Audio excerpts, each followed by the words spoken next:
De la naissance d'un enfant au transfert d'un patrimoine, chaque situation est unique et mérite d'être bien vulgarisée par des conseillers dans le domaine. Voici la chronique des bonsconseils.com avec Éric Veilleux et Bernard Paquette, conseillers en sécurité financière chez Des Bons Conseils Incorporés. C'est lundi, comme à tous les lundis, on reçoit les bons conseils en studio. On a Bernard Paquette avec nous. Salut Bernard! Hello, bon passé matin. une belle fin de semaine? Oui, très. Oui? Très. Tu t'es reposé ou pas Non, trop? non. Des fois, le temps des fêtes, ça brasse un peu. Moi, ben exact, c'est notre partie de bureau de l'équipe des bons conseils. Ah, vous autres aussi? On s'est bien Cool. amusé, bien festoyé. Donc, Ouais. je suis content qu'on ait fait ça samedi, qu'on avait un dimanche pour se reposer. Très bonne stratégie, celle-là. Oui, c'est ça. Dans le temps des fêtes, on a toujours un peu, on pense plus aux enfants, aux jeunes, qu'est-ce qu'on va leur donner. Puis je sais pas si c'est ça qui t'a inspiré le sujet d'aujourd'hui, mais tu m'as dit, je vais vous parler de tous les produits qu'on peut avoir parce qu'il y a vraiment un bel éventail pour les enfants au niveau financier. Tu sais, des fois, on pense à nous, on pense à la famille en général, mais penser au futur aussi de nos enfants, c'est bien. Bon, c'est un éventail assez large. Par quoi tu voulais commencer, Bernard? Ben, je vais faire un survol un peu général, fait que sans embarquer dans aucun détail en profondeur. OK. Plus un peu genre les trucs auxquels vous auriez peut-être pas pensé ou oubliez pas de telle affaire. mettons. Exact. Puis, OK. tu sais, dans la vie, on sait très bien, si on enlève le prix, tu sais, on voudrait tout avoir qu'est-ce qu'il y a de plus qualité, puis de rentabiliser les stratégies qui sont les plus payantes, assurément. Mais vu que dans la vie, il y a des prix rattachés à la qualité, ben, à un moment donné, on peut pas tout avoir. Fait que ce que je vais faire, je vais parler un peu de tout ce qui peut être mis en place pour un enfant. Puis, c'est quoi la différence aussi de prix, de gamme de produits, dans le fond, qu'on peut avoir? Et selon nos moyens, on peut y aller vers quelque chose d'un peu plus... une découverture plus petite, mettons. Ou puis si on a plus de moyens, ben, on peut y aller sur quelque chose d'un peu plus gros. À un moment donné, le rationnel part un petit peu quand c'est par rapport à nos enfants, parce que nos enfants, c'est ce qu'on aime le plus. On assure notre téléphone, fait que je vais assurer mon enfant, puis je vais en prendre une belle grosse, puis je vais y faire de quoi qu'il va finir de payer rapidement. Puis il n'y a pas de bon et de mauvais produits. Là, je fais pas une mauvaise publicité pour certains produits, mais dépendamment de notre budget. Puis ça, c'est Pierre-Yves McSween qui l'a dit. C'est très froid, faut pas penser sentimental, mais le départ d'un enfant, c'est pas un manque d'argent pour la famille. C'est une économie. Parce qu'un enfant, c'est une dépense plus qu'une rentrée d'argent. Donc, la priorité, c'est affectueusement, c'est nos enfants. Mais dans la vraie vie, c'est que les deux parents soient bien protégés.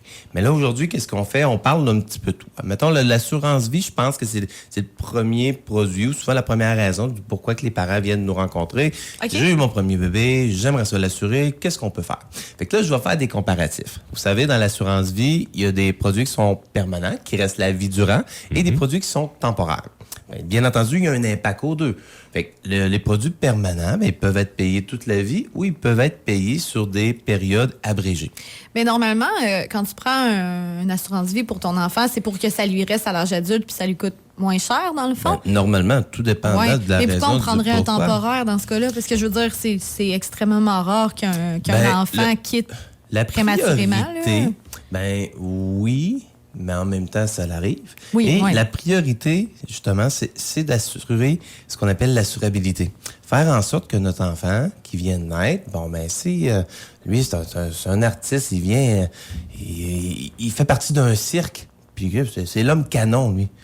Canon pour la beauté, c'est lui qui se fait garrocher d'un bout à l'autre, esprit du chapiteau. Il y a besoin d'un petit peu plus d'argent pour l'assurance. Exact. Ça se peut-tu qu'il y a des compagnies d'assurance qui ne lèvent pas la main et qui ne veulent pas l'assurer?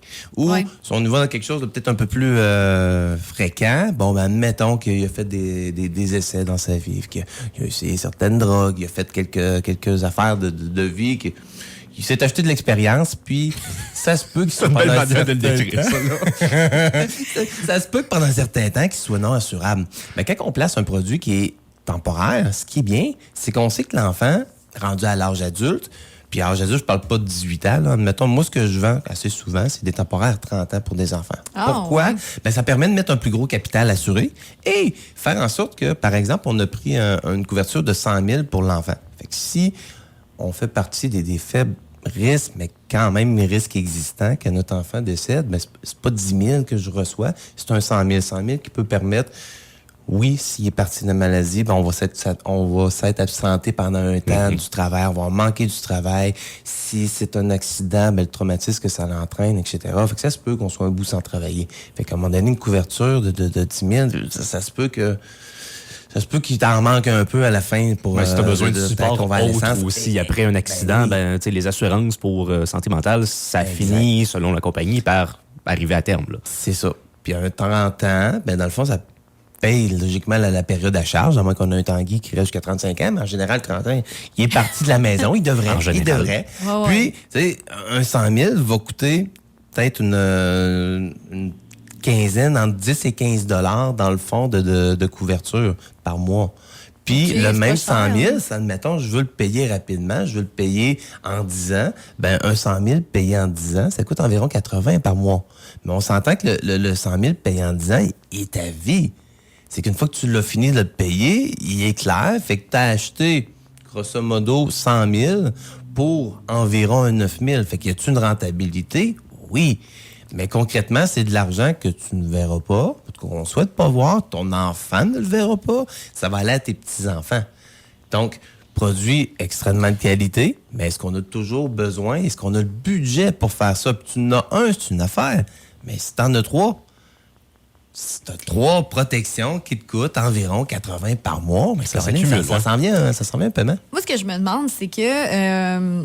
mettons, tu sais, moi, je suis rendue à l'âge adulte, mais mettons que mes parents m'avaient pris justement ce type de protection-là, 100 000, puis que, bon, c'était déjà payé. Oui.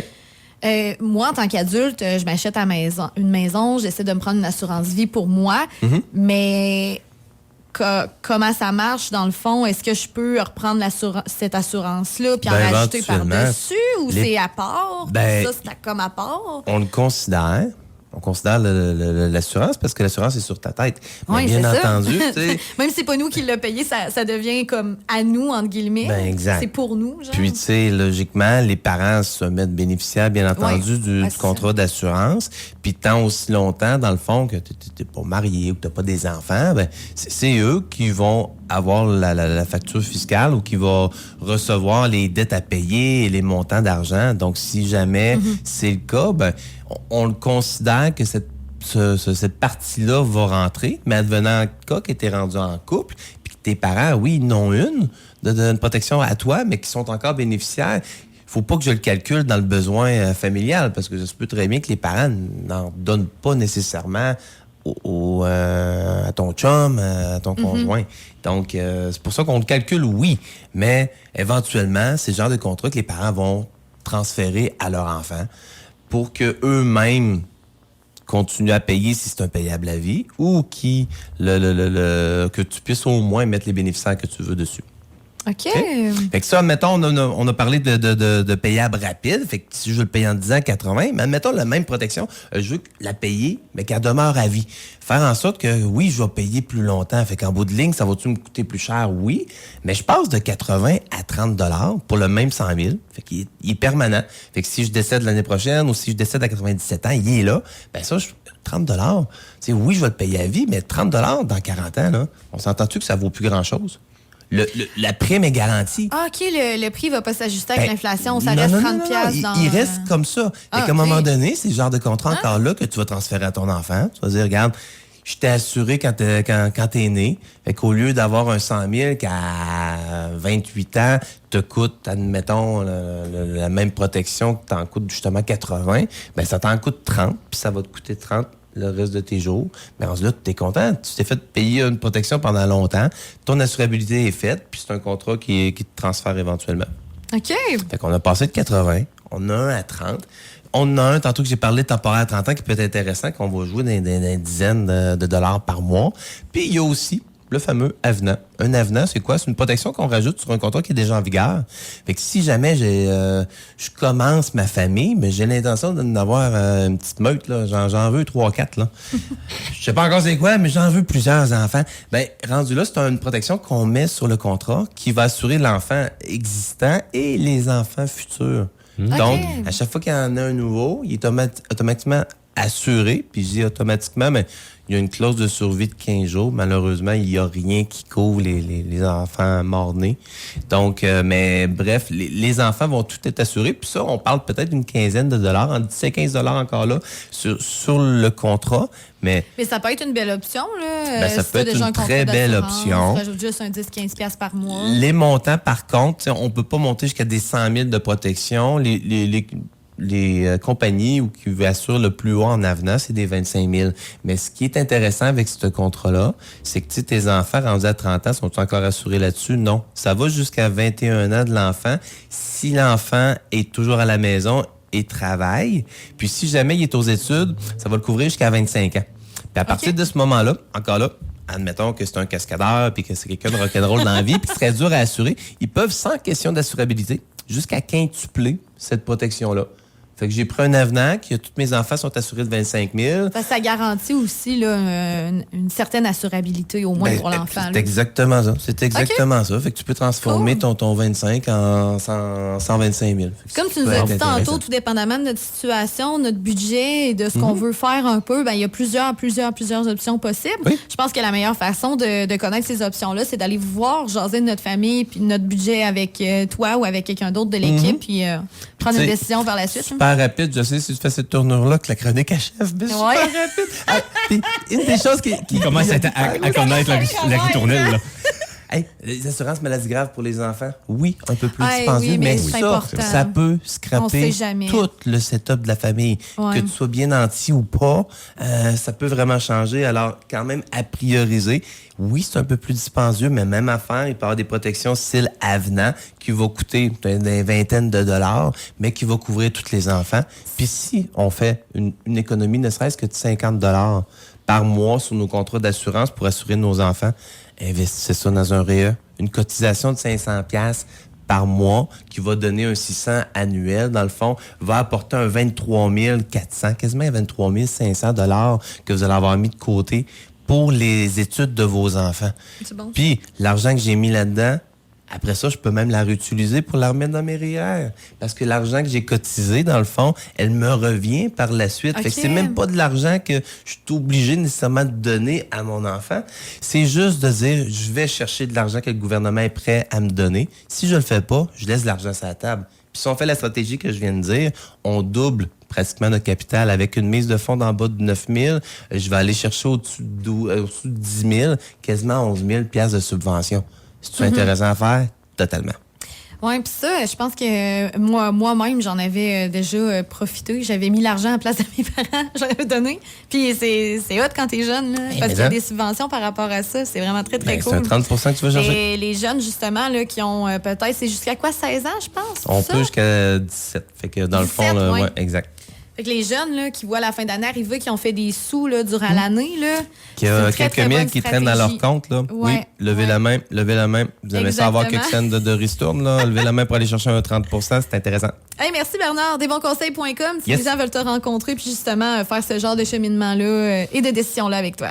Oui, mesdames. Yes, hey, merci, salut. Merci, bonne semaine. Bye-bye.